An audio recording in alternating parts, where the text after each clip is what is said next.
இந்த கந்தசஷ்டி விழா நடைபெறும் இடமான திருச்செந்தூர் முருகன் கோவிலின் அதிசயங்களையும் அற்புதங்களையும் இந்த வீடியோவில் நாங்கள் சொல்ல போகிறோம். முருகனை பார்க்க திருச்செந்தூர் போகிறவங்க இந்த வீடியோவில் சொல்கிற மாதிரி திருச்செந்தூர் முருகனை நேரில் சென்று வழிபடும் முறையை தவறாமல் பின்பற்றுங்க. முருகனை பார்ப்பதற்கு முன் செய்ய வேண்டிய மிக முக்கியமான விஷயம் நாளி கிணத்துல நீராடுவது. எதற்காக நாளி கிணறுல உருவாச்சு, எதற்காக நாளி கிணத்துல குளிக்க வேண்டும் என்பதை வீடியோவில் சொல்ல போகிறேன். எதையும் ஸ்கிப் பண்ணாமல் பாருங்கள். முருகனால் தோற்றுவிக்கப்பட்ட கிணறு நாளி கிணறு. இது உருவத்தில் நாளி போல இருக்கிறதுனால இதை நாளி கிணறுன்னு சொல்லப்படுது. இந்த நாளி கிணறுல உள்ள தீர்த்தத்தின் பெயர் கந்த புஷ்பகரணி தீர்த்தம். இந்த தீர்த்தம் எப்படின்னா, பிரம்மகர்த்தி தோஷத்தையே தீர்க்கக்கூடிய மிக சக்தி வாய்ந்த தீர்த்தம்.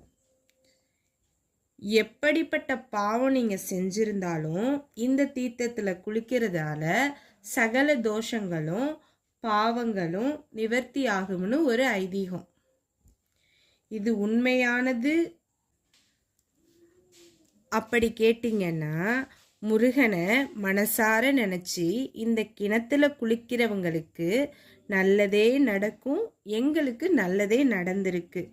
கண்டிப்பாக திருச்செந்தூர் போனால் நாளி கிணத்துல குளிக்க மறக்காதீங்க. இந்த நாளி கிணறு எதற்காக முருகன் தோற்றுவித்தாரு, எப்போ இந்த நாளி கிணறுல குளிக்கணும், முருகனை எப்படி வழிபடணும்.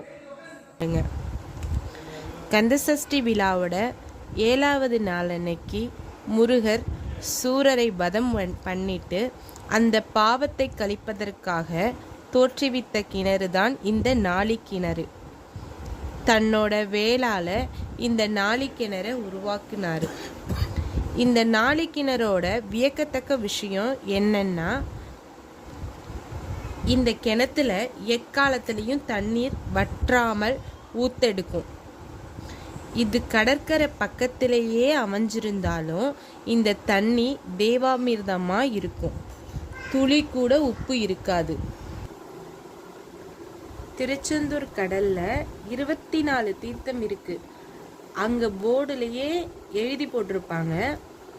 இந்த 24 தீர்த்தத்தோட சூரசம்ஹாரம் முடிந்த பிறகு முருகன் தோற்றுவித்த நாளி கிணறு தீர்த்தத்தையும் சேர்த்து 25 தீர்த்தமாக கடற்கரையில சிவலிங்கத்துக்கு அபிஷேகம் செய்து தனது பாவங்களை முருகரே போக்கிக் கொண்டார் என்பது ஒரு ஐதீகம்.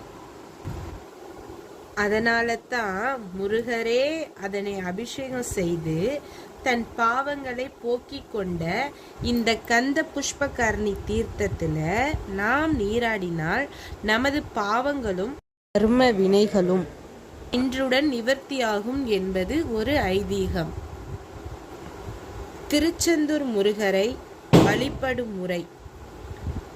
நம்ம முதல்ல இந்த நாளி கிணறில் நீராடிவிட்டு பின்பு கடலில் குளித்துவிட்டு இந்த கோவிலை நிறுவிய 3 சித்தர்களின் ஜீவ சமாதி திருச்செந்தூர் பேருந்து நிலையம் அருகாமையில் மூவர் சமாதி என்ற பெயரில் அமைந்துள்ளது.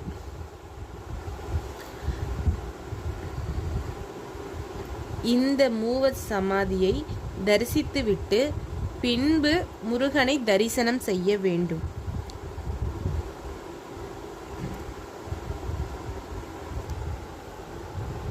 இவ்வாறு திருச்செந்தூர் முருகனை தரிசனம் செய்ய வேண்டும். எமது அடுத்த வீடியோவில் முருகன் வழிபாடு செய்த சிவலிங்கத்தை பற்றியும் மூவர் சமாதி பற்றியும் இன்னும் விளக்கமாக பதிவிடுகிறோம்.